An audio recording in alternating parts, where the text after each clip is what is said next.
তো প্রিয় শিক্ষার্থীরা, তো এটা হচ্ছে পঞ্চম শ্রেণীর ইসলাম শিক্ষা। তো প্রিয় শিক্ষার্থীরা, এটা হচ্ছে পঞ্চম শ্রেণীর ইসলাম শিক্ষা 2026 সালের বই। তো পৃষ্ঠা হচ্ছে 3। তো আজকে আমি তোমাদের সমাধান করে দেখাবো হচ্ছে অধ্যায় 1। ঠিক আছে, অধ্যায় 1 পৃষ্ঠা 3।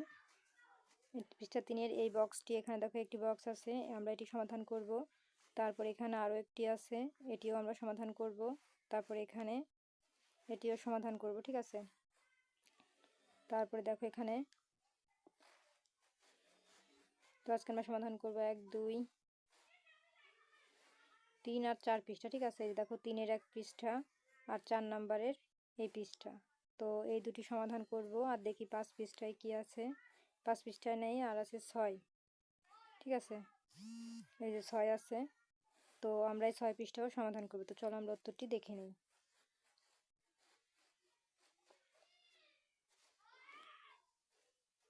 এই যে আমাদের নতুন বই, এবছর বই চেঞ্জ করে দিয়েছে তোমাদের। ঠিক আছে, তো দেখো এখানে 3-এ কি বলা আছে, এই যে দেখো এখানে ক নাম্বারে বলেছে, সৃষ্টি জগতের নিয়ম শৃঙ্খলা পর্যবেক্ষণ করে মহান আল্লাহর তাওহীদ একত্ববাদ সম্পর্কে চিন্তা করি।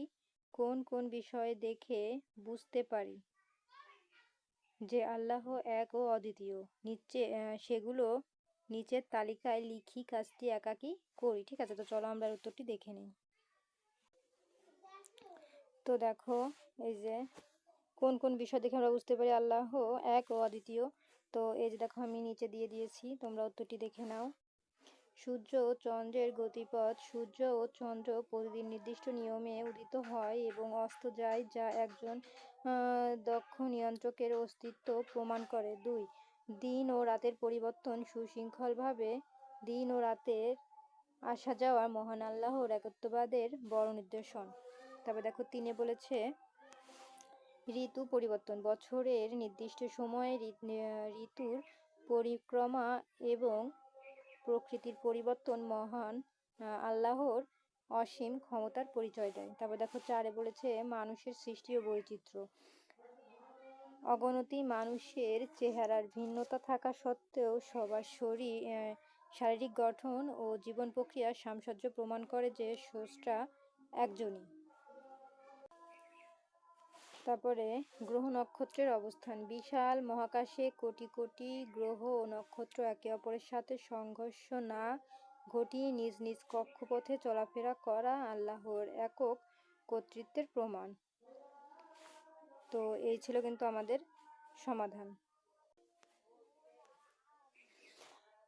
তো দেখো এখানে কিন্তু খ নাম্বারে বলা আছে, আমাদের কিন্তু এটা কমপ্লিট। তারপরে খ নাম্বারে গেছি, দেখো আমাদের কিন্তু এই 3 পৃষ্ঠা এই বক্সটি আমরা কমপ্লিট করেছি। ঠিক আছে, এখন আমরা চলে যাব 4 পৃষ্ঠায়। 4 পৃষ্ঠায় দেখো আমাদের আরও একটি ঘর আছে। দেখো এখানে বলা আছে, সূরা আল ইখলাস এর আলোকে আল্লাহ তাওহীদের পরিচয় সমূহ চিহ্নিত করে একটি তালিকা তৈরি করি, কাজটি জোড়াই করি। তো আমরা এখানেও দেখো 5টি ঘর আছে, আমরা কিন্তু এই 5টিই লিখবো। ঠিক আছে, তো চলো আমরা উত্তরটি দেখে নিই। তো দেখো এখানে খ নাম্বারে, সূরা আল ইখলাস এর আলোকে আল্লাহ তাওহীদের পরিচয় সমূহ চিহ্নিত করে একটি তালিকা তৈরি করি, কাজটি জোড়াই করি। ঠিক আছে, প্রশ্ন ছিল। আর উত্তর দেখো এখানে শুরু, এই যে দেখো,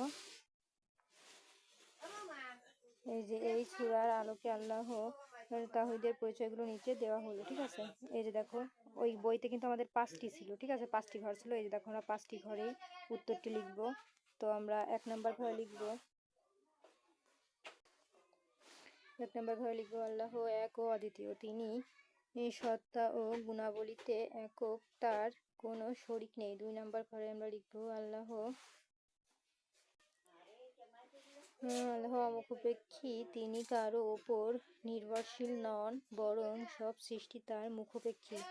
3 নম্বর ঘরে লিখব, তিনি জন্ম দেননি, তার কোনো সন্তান নেই এবং তিনি কারো থেকে জন্ম নেননি।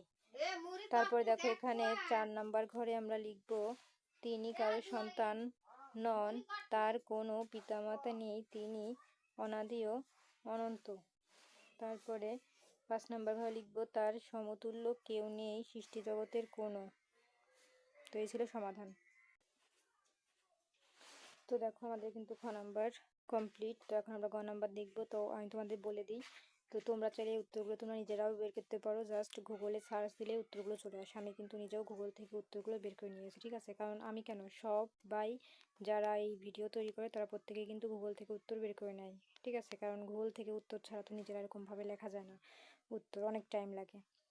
আর কেউ নিজে থেকে লেখে না, সবাই গুগল থেকে নেয়। তো তোমরা যদি গুগলেও এই লেখাটা লিখে সার্চ দাও, দেখবা উত্তর চলে এসেছে, ঠিক আছে? তো দেখো এখন আমি গ নাম্বারে চলে যাব। সব উত্তরই গুগল থেকে নেওয়া। তো এখন গ নাম্বারে দেখো বলা আছে, দৈনন্দিন জীবনে আমরা কিভাবে মহান আল্লাহর তাওহীদের চেতনার অনুশীলন করতে পারি সে সম্পর্কে দলে আলোচনা করি। এরপর উপায়গুলো নিচে ছকে লিখি। তো এখানে দেখো 5টি ঘর আছে, আমরা কিন্তু 5টি ঘরে এই উত্তরটি লিখবো। তো চলো আমরা উত্তরটি দেখে নিই।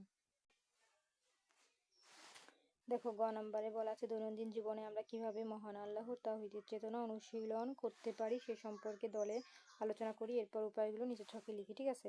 তো চলো আমরা উত্তরটি দেখি। দেখো এখানে বলা আছে, দৈনন্দিন জীবনে আমরা যেভাবে মহান আল্লাহর তাওহীদের চেতনা আর অনুশীলন করতে পারি তার একটি তালিকা নিচে দেওয়া হলো, ঠিক আছে? তো তোমরা এই যে 5টি ঘর আছে, 5টি ঘরে এরকম লিখে দিবা এখানে যা আছে, ঠিক আছে? উত্তর সবই গুগল থেকে নেওয়া, তোমরা চাইলে গুগলে সার্চ দিলে সেখানেই পেয়ে যাবা। অনেকে জানো না যে কীভাবে, তোমরা সবাই এসে কমেন্ট করো, আপু আমাকে এই প্রশ্নটার উত্তর দাও, এই প্রশ্নটা, মানে যে কোনো, কেউ বিজ্ঞান নিয়ে প্রশ্ন করে, কেউ সমাজ, ঠিক আছে, কেউ বাংলা নিয়ে। তো এই প্রশ্নগুলো তোমরা ওই সেম প্রশ্নটা যদি গুগলে লিখে দাও উত্তর চলে আসবে, ঠিক আছে?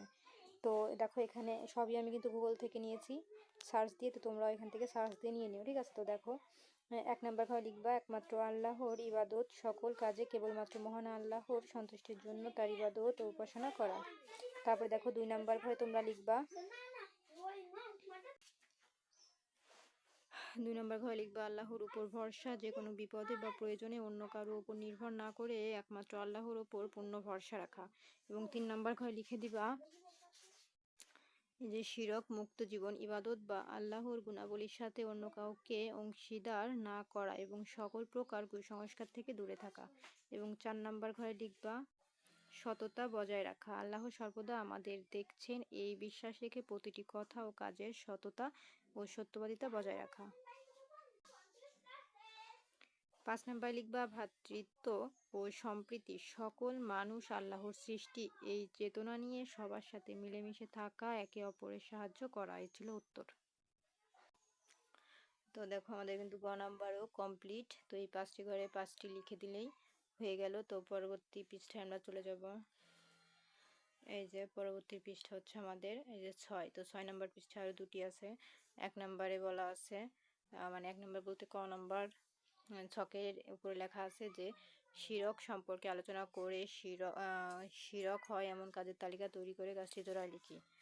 তো এখানেও 5টি, এই যে 1 থেকে 5টি পর্যন্ত দেওয়া আছে, আমরা এখানে এই 5টি লিখবো। তো চলো উত্তরটি দেখে নেওয়া যাক।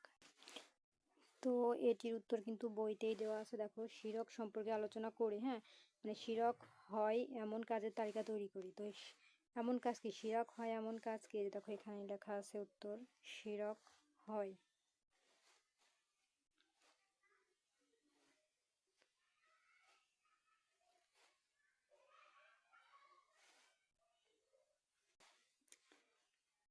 এই যে দেখো এখানে লেখা আছে, এই যে শিরক হয়, এই দেখো শিরক হয় 2 প্রকার, হ্যাঁ, বড় শিরক ও ছোট শিরক। তো কত প্রকার এটা তোমাদের লেখার দরকার নাই, শিরক সম্পর্কে ওখানে কিছু লিখতে বলেছে, তোমরা এখান থেকে লিখে দিবা। এই যে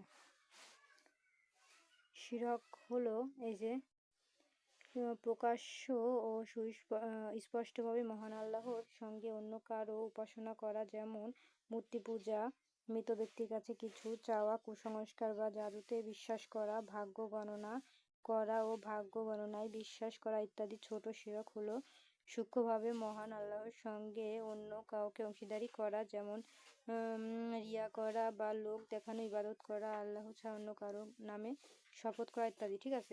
এগুলো হচ্ছে শিরক। তোমরা এখান থেকে এই পর্যন্ত লিখে দিবা, যে এর মধ্যে, এই বক্সটির মধ্যে, ঠিক আছে? এই বক্সটির মধ্যে তোমরা এটা লিখে দিবা। তাহলে আমাদের উত্তরটি আমরা পেয়ে গেলাম। দেখো বইয়ে উত্তর দেওয়া আছে। তারপর দেখো খ নম্বরে বলেছে, দৈনন্দিন জীবনে শিরক থেকে বেঁচে থাকার জন্য করণীয় কাজের একটি তালিকা প্রস্তুত করি। মানে শিরক থেকে বাঁচার জন্য দৈনন্দিন জীবনে করণীয় কাজের একটি তালিকা, মানে কি করতে হবে সেটার একটি তালিকা আমাদের লিখতে হবে। তো সেটার উত্তর দেখো এখানে দেওয়া আছে। এই যে দেখো এখানে দেওয়া আছে। তো দেখো দৈনন্দিন জীবনে শিরক থেকে বেঁচে থাকার জন্য করণীয় কাজের তালিকা। তো দেখো এই যে 5টি তালিকা আমি এখানে নিয়ে নিয়েছি, তো তোমরা দেখে নাও। প্রতিদিনের 5 ওয়াক্ত সালাত নামাজ সহ সকল ইবাদত শুধুমাত্র আল্লাহর সন্তুষ্টির জন্য করা। 2 নাম্বার বলেছে বিপদে পড়লে অন্য কারো উপর ভরসা না করে সরাসরি আল্লাহর কাছে সাহায্য চাওয়া। তারপরে বলেছে ছবির উপরে থাকা দোয়াটি পড়া, মানে এই পৃষ্ঠার উপরে দেখবে একটা দোয়া আছে, ওই দোয়াটি তোমরা নিয়মিত পাঠ করবা। তারপরে 4 নম্বরে বলেছে কোনো পাথর আংটি বা তাবিজকে রোগ মুক্তি বা সৌভাগ্যের কারণ হিসেবে বিশ্বাস না করা। তারপরে 5 বলেছে লোক দেখানো ইবাদত বা রিয়া থেকে নিজেকে দূরে রাখা, কারণ এটিও এক প্রকার গোপন শিরক। তো এই ছিল সমাধান। তো দেখো প্রিয় শিক্ষার্থীরা, আমরা কিন্তু এই খ নাম্বারও কমপ্লিট করেছি, পৃষ্ঠা 6। ঠিক আছে, তো দেখো আমাদের এই ক এবং খ কমপ্লিট 6 পৃষ্ঠার। তো পরবর্তী পৃষ্ঠার এই যে এই সমস্ত ভিডিও দেখার জন্য, মানে আজকে আমি শুধু 6 পৃষ্ঠা পর্যন্ত সমাধান করেছি। তো পরবর্তী পৃষ্ঠার ভিডিও দেখার জন্য অবশ্যই সাবস্ক্রাইব মাই চ্যানেল, এবং কোনো কিছু বোঝার থাকলে অবশ্যই কমেন্ট করে আমাকে বলতে পারো। ঠিক আছে।